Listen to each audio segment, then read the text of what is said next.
de indiferencia, que son los momentos en los que llega el sufrimiento y el dolor, ahí. Porque eso sí que pone Cristo. Y entonces estamos ahí esperando a que, digamos, se caigan del burro. Pero el problema es que esto no es solamente un problema personal, es que es lo que transmiten los programas de televisión, lo que la gente ve. Miren, esto es simplemente una comprobación. Imaginemos un marciano de los servicios de información a quien le encargan que haga un reporte sobre la sociedad, en este caso pongamos mexicana. Y entonces se puede ver programas de televisión. Sería muy difícil que este hombre se imaginara que el 90 y tantos % de los mexicanos son católicos. ¿Por qué? Porque es como si no existiera el mundo de la televisión. Y en los periódicos es como si no existiera. Y claro, pues esto la gente lo dice, se organiza la vida como si Dios no existiera. Sigue habiendo, gracias a Dios, todo un gran rescoldo de religiosidad popular, a veces más una religiosidad natural, llena de defectos, pero bueno, ahí hay un rescoldo, ¿no? Hay que quitar la ceniza que está por encima y avivar la brasa. Y ese es el verdadero desafío. El vivir, mucha gente vive como si Dios no existiera. Y aunque exista, bueno, tampoco me importa. Perdón, y la segunda, ¿qué hacer en la universidad? Cuando yo estudiaba en la universidad y en años de una confrontación muy fuerte, creamos una asociación cultural y nos dio muy buen resultado. Empezando por nosotros mismos, porque somos a veces ignorantes de cultura, es decir, conocemos un poco nuestra tradición cultural, ¿no? Los grandes escritores cristianos, y está muy bien, pero no sabemos nada de la cultura de la que viven nosotros, de cine, de música, de arte, de pintura. Somos ignorantes, ¿no? Y entonces muchas veces no sabemos qué decir porque no conocemos el mundo en el que vivimos. Una asociación cultural. Y recuerdo una cosa, perdón que me alargue, pero es importante, es que Solzhenitsyn, el disidente soviético, dijo que en una época en la que, de los trascendentales del ser, la verdad y el bien se habían vuelto incomprensibles para los hombres de nuestro tiempo, quedaba el otro trascendental, que es el de la belleza. La belleza, que se convierte así en un camino para hablar de Dios y para llevar a los hombres a Dios. La belleza del arte, la belleza de la naturaleza, la belleza de la liturgia, por lo tanto del canto, de la celebración, y la belleza de la vida de los santos, porque son vidas bellas. Y esto atrae.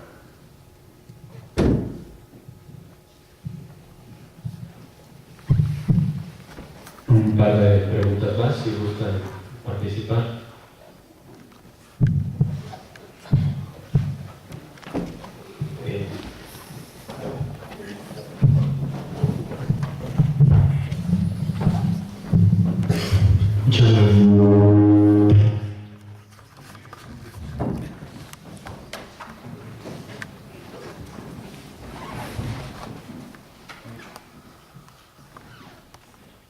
Mi nombre es Jesús Eduardo, formo parte de aquí del Seminario Conciliar. Mi pregunta es respecto al atrio de los gentiles. La ocasión que vino a México pude asistir y realmente yo me llevé bueno, no me quedé a todo el atrio de los gentiles, pero me llegó una decepción de la parte de los, podemos decir, de los gentiles. Yo vi cuando usted propuso el diálogo entre la religión y la cultura, que fue una buena exposición, vi que la reacción inmediata o la respuesta de las otras personas que formaban parte del panel fue muy cerrada. O sea, realmente me vi que como que faltó diálogo, al menos en la primera parte del atrio. Y en referencia a esto, ¿qué tanto o qué frutos son los que ha tenido el atrio a nivel mundial y en específico aquí en México? Bueno, y cuando se habla de diálogo, sobre todo cuando durante mucho tiempo no ha habido ningún contacto, pues no es fácil. Los problemas que hay en el diálogo con los no creyentes son análogos a los que hay en el diálogo con los judíos o con los protestantes o con los ortodoxos o con los musulmanes, ¿no? A veces parece que se avanza mucho y luego se llega a situaciones de bloqueo. El diálogo, como es un diálogo en torno a la verdad, pues tiene sus propias exigencias, que son las de la verdad, y es que no todo el mundo llega a la verdad al mismo tiempo, ni a la misma velocidad. Le pareció que había cerrazón por parte de los gentiles, bueno, de los no creyentes. Esto es como el vaso que está a la mitad, hay quien lo ve medio lleno y quien lo ve medio vacío. A mí me pareció en cambio que, por ejemplo, Ricardo Cayuela, que es el editor de Letras Libres y que hizo una profesión, por decirlo así, de fe atea, ¿no? En cambio reconoció, y esto no es poco, ¿no?, que el México moderno se había construido desde el poder ignorando sistemáticamente, marginando, no ya una minoría de la población, sino la mayoría de la población. Que un hombre laico como él reconozca esto, pues es algo. ¿Qué frutos? Miren, el primer fruto es la convocatoria misma de esto, del atrio de los gentiles.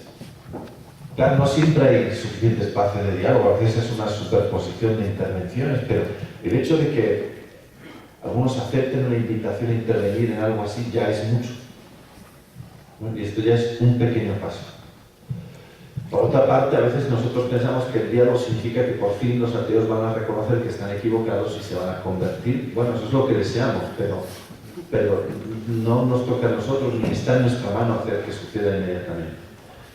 Y quién sabe si la semilla que queda implantada germina dentro de 40 años o al final.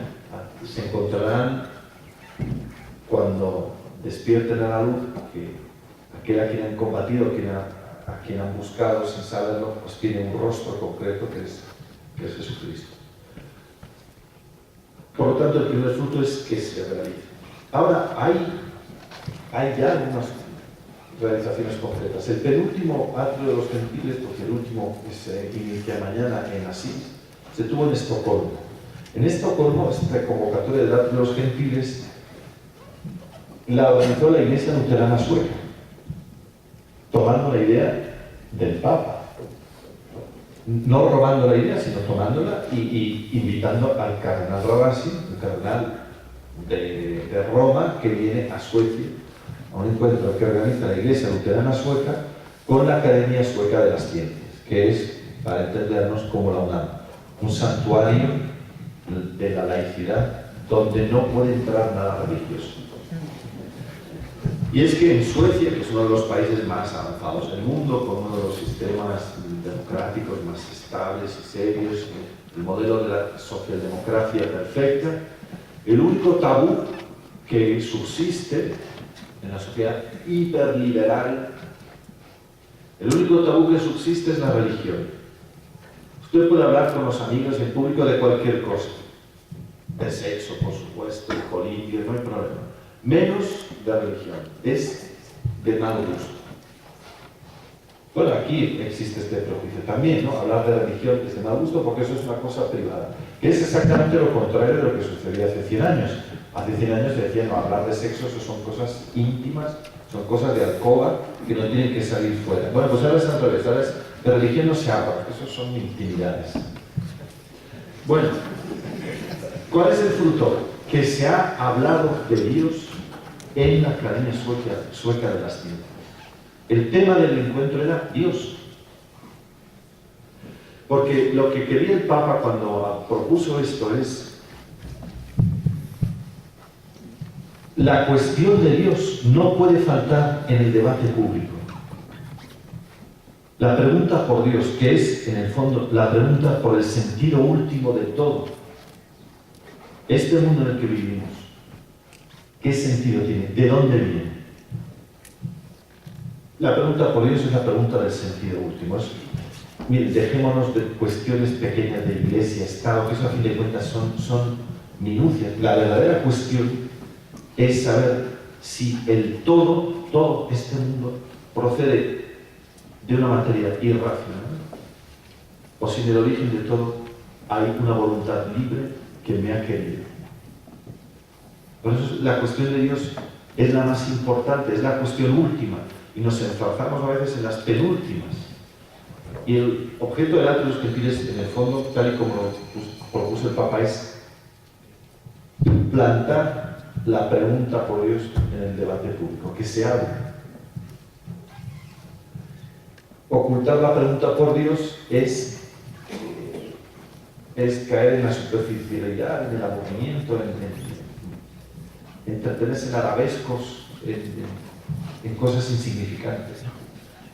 Y por eso es ya un gran fruto. Luego, en otros países se va declinando esta gran pregunta según las exigencias y la tipología del lugar donde se hace. Por ejemplo, en Palermo el tema, que era el tema último siempre, digo, la cultura de la legalidad, porque Palermo, que es la capital de Sicilia, inmediatamente todos lo asociamos a la mafia. Entonces, ¿cuál es el tema que realmente importa en Sicilia? La legalidad, cultura de la legalidad. Y en Barcelona fue la belleza del arte, en torno a la Sagrada Familia, y en Asís era en torno a la figura de San Francisco de Asís, 4 grandes subtemas que son, a ver si lo recuerdo bien, los grandes temas de la vida de San Francisco: el diálogo interreligioso, San Francisco que fue a hablar con el sultán, la tierra de moros, la tierra de infieles; la naturaleza y la ecología, que son los grandes temas que tocan la sensibilidad de nuestra gente; la paz y la mística. ¿Vale? ¿Y qué frutos dará? Pues no lo sé, Dios dirá que no. Nos toca empezar.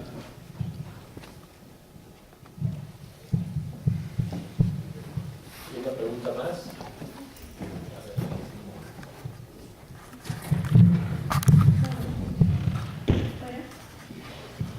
Bueno, mi nombre es Hilary. Yo tengo una cuestión referente. Hablaban sobre el ateísmo en los jóvenes universitarios, incluso sobre los que están más en la Facultad de Ciencias. Yo tuve la oportunidad de estudiar en la Facultad de Ciencias de la UNAM y no está prohibido el tema de la religión hablarlo dentro de la facultad. Incluso hay muchos jóvenes físicos, matemáticos, que te llegan a decir: sí, creo en Dios. Lo que no creo y de lo que está prohibido hablar es de la iglesia. Entonces no es tanto a veces ese sentido de que soy ateo, que no creen en Dios, o sea, sí creen, pero realmente los temas de la iglesia son los que no quieren tocar y no quieren acercarse a la iglesia. Entonces ya, usted hablaba de ver una lectura geológica y sapiensal de la historia. Realmente se está haciendo, dicen, es que la iglesia a través de la historia ha tenido esto y esto y esto y esto. Entonces no es tanto a veces como un ateísmo total de no se cree en Dios, sino más que nada cómo se puede entonces hablar ese diálogo con las personas jóvenes que creen en Dios, pero no en la iglesia. Bueno, muchos de estos son prejuicios, y cuando empiezan a hablar ya sabemos que es lo que se llama el canon, porque es un canon fijo, el canon de las críticas a la iglesia. Constantino, las cruzadas, la Inquisición, Galileo, los tesoros de la iglesia, bueno, ya lo sé. Cuando me hablan de esto digo, pero ya lo sé, si yo vivo dentro, figúrese si no lo sé, ¿no? Me hablan de la iglesia, si los conoceré yo que vivo dentro. Bueno, y hay mucho prejuicio y falta de inquietud, y por lo tanto a veces demoler estos prejuicios es desesperante. No, porque la iglesia quemó a Galileo. No, Galileo murió en su cama, se lo aseguro. Ya, pero fue torturado. No fue. Es inútil. Porque piensan que hay una conjura, una conspiración para ocultar la verdad. Y ante estas teorías conspiratorias tipo novelas de Dan Brown es muy difícil.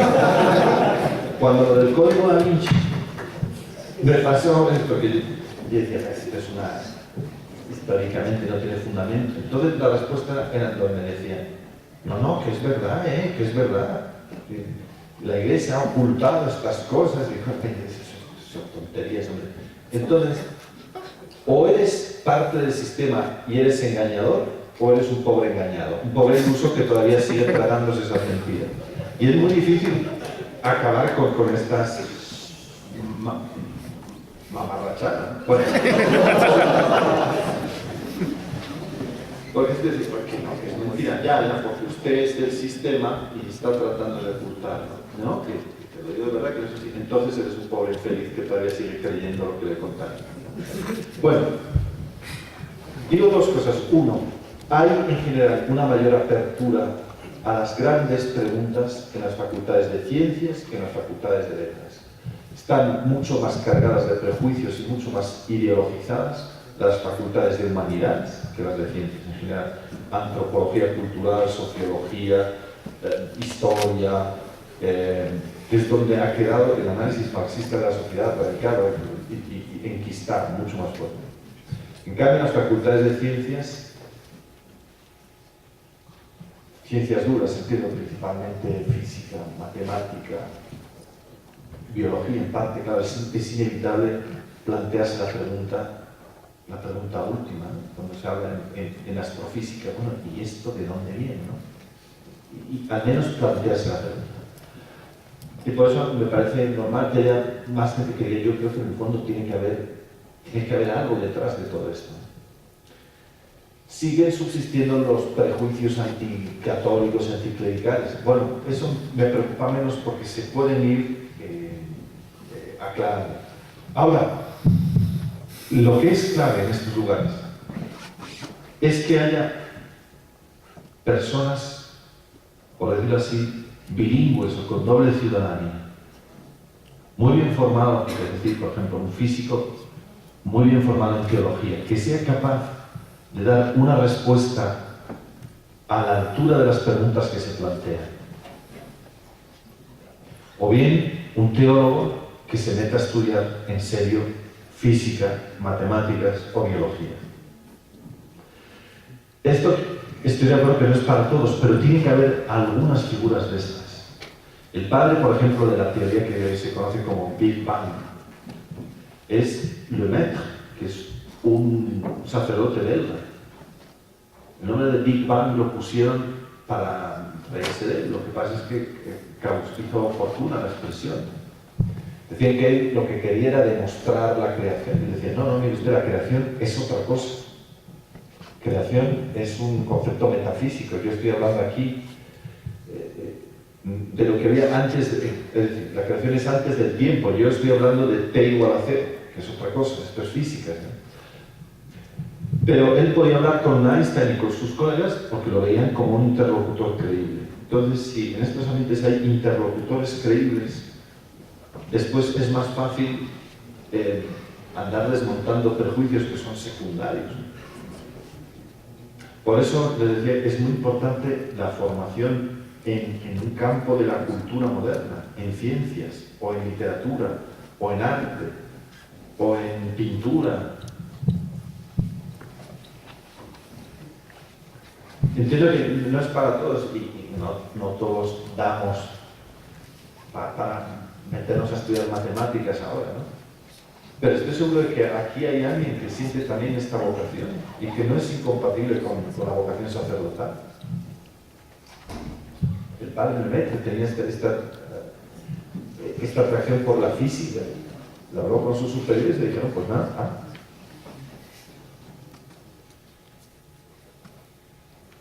esto es una parte del trabajo. El otro es los laicos que tienen estudios en ciencias, que reciban una formación teológica y filosófica que les permita articular las respuestas a los interrogantes que plantea la ciencia en un lenguaje que sus colegas sean capaces de comprender. Porque el problema es que si yo en mis estudios de física he llegado hasta aquí, ¿no? pero en mi formación teológica sigo teniendo el catecismo de primera comunión, que es aquí. ¿Cómo puedo pretender dar respuesta con esto a las preguntas que me plantea esto? Eso le pasa a mucha gente, dice, ya, es que mi fe no me dice nada. Bueno, porque, hermano, tu fe se quedó en el catecismo de primera comunión, pero mientras tanto, la vida, la experiencia y los estudios te han llevado hasta ahí, claro.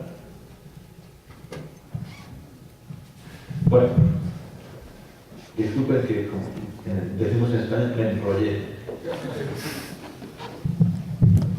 Les agradecemos cordialmente la visita de Monseñor. Vamos a entregarle un reconocimiento en la persona del presidente de la Sociedad de Alumnos. Unas palabras. Pues bueno, en nombre del Instituto, en nombre de las diversas comunidades que forman esta universidad, pues bueno, le otorgamos, bueno, se le agradecemos sobremanera el espacio que ha dedicado. Vamos a entregarle en primer lugar este reconocimiento a Monseñor por este encuentro con los alumnos del Instituto.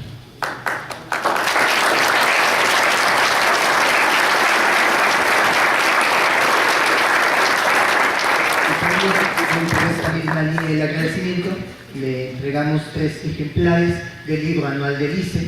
Creo que puedan serle de utilidad en su lectura. Muchas gracias.